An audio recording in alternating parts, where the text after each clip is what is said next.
Hello, and welcome to take 2 of the lecture, which was solution phase reactions. I apologize for not having the volume on for most of the video, and if you need to redo it, that's fine. Like I said, I apologize.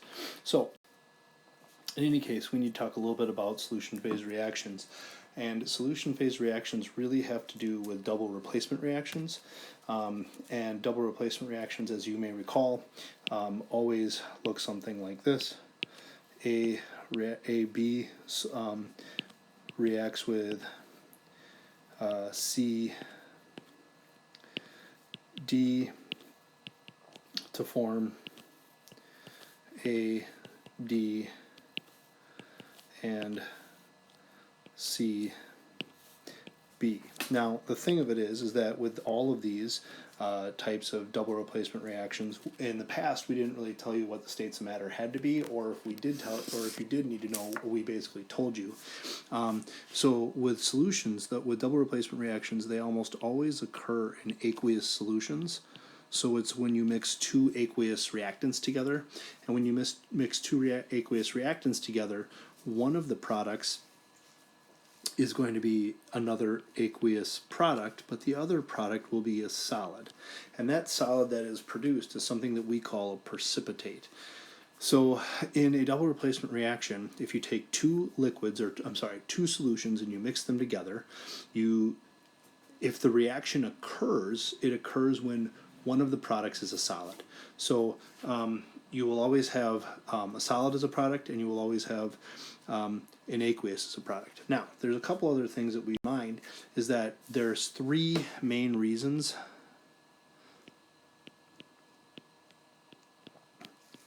why a double replacement will occur.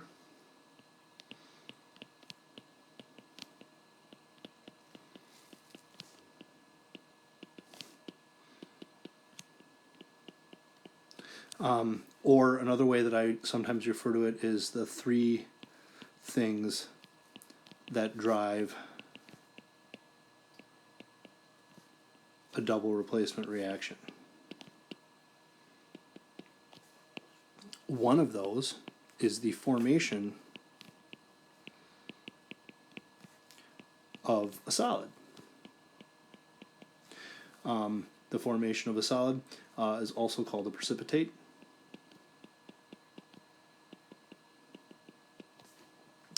Another one is the formation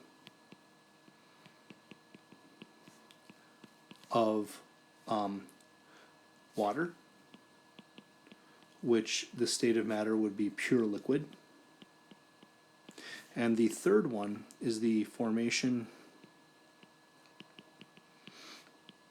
of a gas, and the state of matter for that would be gaseous. So those are the three things that drive a double replacement reaction, or three reasons why a double replacement reaction occur. This particular unit, we're going to be focusing on the formation of a precipitate, because that's what's really important for solution phase reactions, and that's what happens to remember or keep often. In order for us to decide whether or not a reaction will occur, we always look at something called the solubility rules. These are things that you do not have to memorize, but they are things that you should be able to reference. So for example, rule number 1 says salts, which are any metal and nonmetal, of ammonium ion, the polyatomic ion, or column 1 are always soluble. So anything like lithium, sodium, rubidium, potassium, and cesium or francium are going to be your group 1 or column 1 metals, and they're always soluble.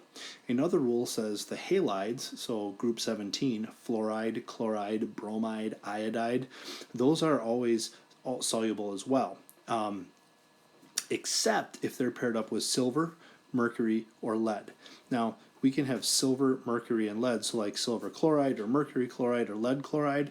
When that happens, those are solids that are formed. So there's only a few times when chlorides, bromides, and iodides are not soluble and they don't dissolve. Chlorates, nitrates, and acetates are always soluble. Those are polyatomic ions. The sulfates, SO4 minus 2, is soluble except if they're with calcium, strontium, barium, mercury, and mercury 1, and lead and silver. So if those particular ions show up with sulfate, they would form a solid. Everything else with sulfate is soluble, so so it's aqueous.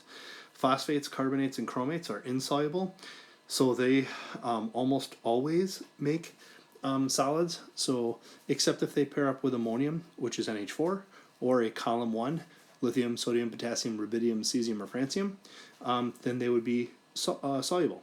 Then metallic oxides would be things like iron and oxygen, so Fe2O3, which would be rust, is insoluble. So that's when oxygen is paired up with a metal. If oxygen is paired up with a group 1 metal like lithium, sodium, potassium, rubidium, cesium, or francium, or ammonium, then it is soluble and it will dissolve. Metallic hydroxides like copper hydroxide or nickel hydroxide, those are insoluble, so they usually form solids unless they're paired up with something from column 1 or column 2, basically from calcium down. And then sulfides are insoluble except those of ammonium and group 1. Things like zinc sulfide or calcium sulfide, those would be, like I said, are insoluble except if they pair up with group 1 or group 2. Go back and look and see that one of the options is potassium nitrate, and potassium is a column 1 element, so that means it's always soluble, and nitrates are always soluble because of rule number 1 and rule number 2, in which case chlorides are soluble except if they're paired with silver. So in this case, so here's an example, and it looks like I made a mistake here. This should be potassium nitrate. And we have a couple more definitions we have to talk about. We have to talk about the idea of something that is a spectator ion and something that is a net ionic equation. In a spectator ion, in a net ionic equation, it's the equation that shows only the ions that do not react, that do react to form a solid. The spectator ions are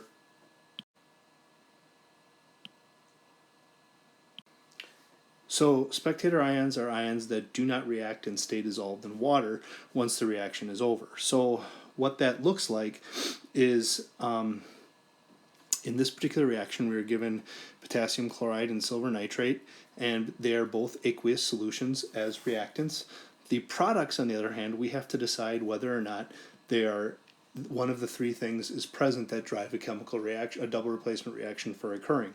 So I'm going to go back and consult my solubility rules, and so in this case, rule number 1 and number 3 tells me that this is going to be an aqueous product. Then I have to go ahead and look at silver chloride, silver, which means that it's not soluble or a solid is going to form. So in this reaction, I see that the thing that drives the reaction to occur is the chlorine and the silver. Those are the things that actually make the reaction occur. So if I was going to go ahead and write this reaction as a net ionic equation, I would have chloride ion, which is aqueous, and nitrate ion, nope, I lied, not nitrate, silver, which is also aqueous as reactants, and the products would be AgCl, which is the solid. Now, the spectator ions are what's left over. So in this case, my spectator ions are the things that don't form a solid, so I have potassium and nitrate. They're not forming a solid. So I can identify my spectator ions as K with a +1 and NO3 with a -1. So those are my spectator ions. Now, another example of the three that we're going to look at are you're going to be given word formulas, and you're going to have to convert them into chemical formulas. So in this problem, I have sodium phosphate, and I know that sodium is a +1, and phosphate, PO4, is a -3, and I have calcium chloride, Ca is a +2, and chloride is a -1. So when I go to write this formula, I have Na3 PO4 and CaCl2. And because they're solutions to begin with, this is aqueous and this is aqueous. And so I'm going to now go ahead and predict my products by switching the things around. So I'm going to get something like NaCl and Ca3PO4 Now when I go to balance this equation, I see that I'm going to need to put a 2 here, a 6 here, and a 3 here, and a 1 here. Now in this case, the spectator ions are the ions that don't form a solid, and I'm going to have to figure out using the solubility rules which ions form a solid if they do at all. So a compound as a product is aqueous. Then I have calcium and phosphate solid. So this is going to be my solid. So what I'm going to do is I'm going to go ahead and identify the ions that are responsible for making the solid. So in this particular case, the ions that are responsible for making the solid are the PO4 and the calcium. So I'm going to write PO4,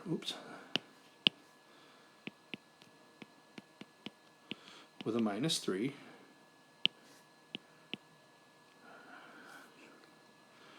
okay, and I'm going to write the calcium with a +2, and I'm going to write the product, which is Ca3PO4 Now, in order to balance this particular reaction, I need to go back and look at my balanced chemical equation, and I see that there is a 2 in front of the Na3PO4, which tells me that technically I have 2 PO4s.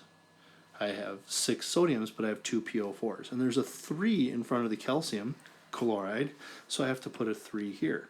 And because there's a 1 in front of the calcium phosphate, I'm just going to put a 1 there, so that's balanced. So that is my net ionic equation. Those are the ions that make the solid. Now, the other thing that I have to identify are the spectator ions, and the spectator ions are the things that form the aqueous product. So, in this problem, my spectator ions are Na+1 and Cl-1. So those are my spectator ions. So that's kind of how that works.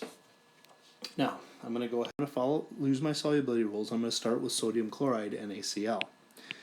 And NaCl is a group 1 metal and a chloride, and both of those rules say that that particular solid, so Ca3 and PO4, I'm going to look at and see I see phosphates here, and I don't see any rule about calcium.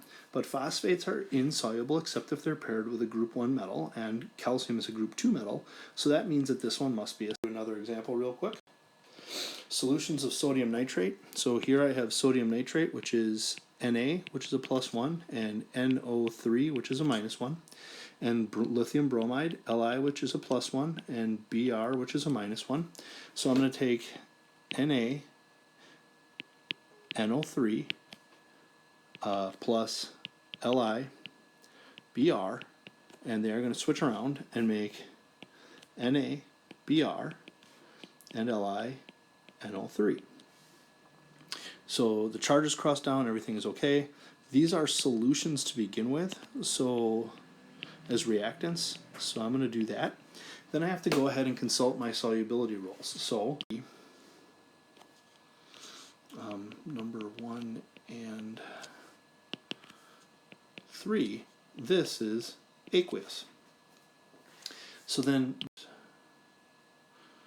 but in any case, this is soluble because of rule number 1 and number 3, and this one is soluble because of rule number 1 and number 2. So they're both aqueous products, and when you have both aqueous products, nothing can happen. It's like mixing something together and no reaction occurs. So we simply say that there is no reaction. And as far as I'm concerned, if you identify that at this point, you don't have to balance it, you don't have to identify spectator ions or net ionic equation, because none of that happens. This is the reaction. Nothing. I see that there's a rule about group 1 metals because sodium is a group 1, and bromide, I'm sorry, not bromides, and nitrates. So because it was NaNO3, and column 1 metals are always soluble and nitrates are always soluble. So because of rule number 1 and number 3, look at lithium. Well, I have group 1 metal, which is a lithium, and chloride, that's the nitrate one. In any case, so that's also because of rule number 3. The other one should have been bromide. One more example. Hydroxide, oops. We have copper 2 nitrate, so, or I'm sorry, copper 2 sulfate, Cu, which is a +2, and sulfate, SO4, is a -2. Lithium is a +1, and hydroxide is a -1. So I'm going to write my formula, which in this case is Cu, SO4, reacts with lithium, Li, OH, and those are the correct chemical formulas. And when I switch them around, I get Cu, OH2, and Li2, SO4. So because they're solutions as reactants, the reactants are aqueous. And then I have to consult my solubility rules to decide whether or not this reaction occurs. So I'm going to look for, and that makes it a solid. So I need to check the lithium salt aqueous product so I can balance this equation. So I have 1 copper, 1 copper, 1 sulfate, 1 sulfate. I need to put a coefficient 2 here, and everything else is balanced. So again, the net ionic equation is the equation that you use to determine the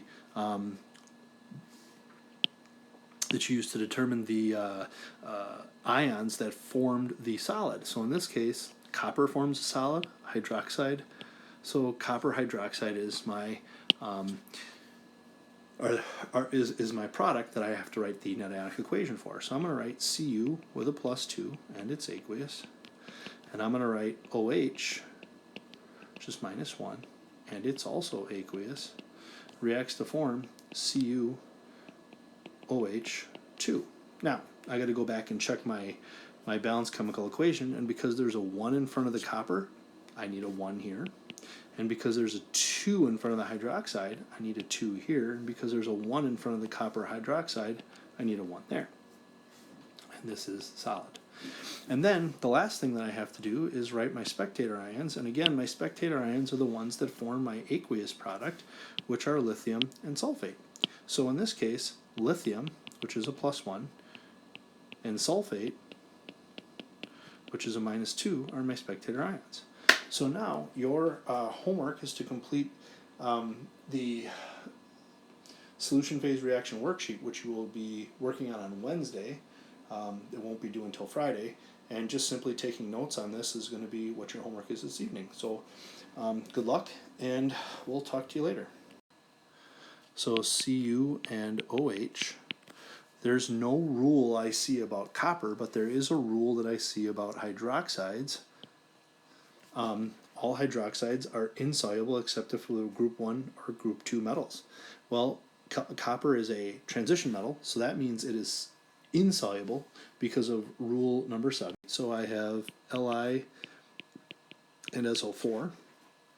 There's a rule about group 1 metals being always soluble, and there's a rule about sulfates being always soluble except if they're with certain elements, and because lithium doesn't fall in that category of certain elements, I would say that that is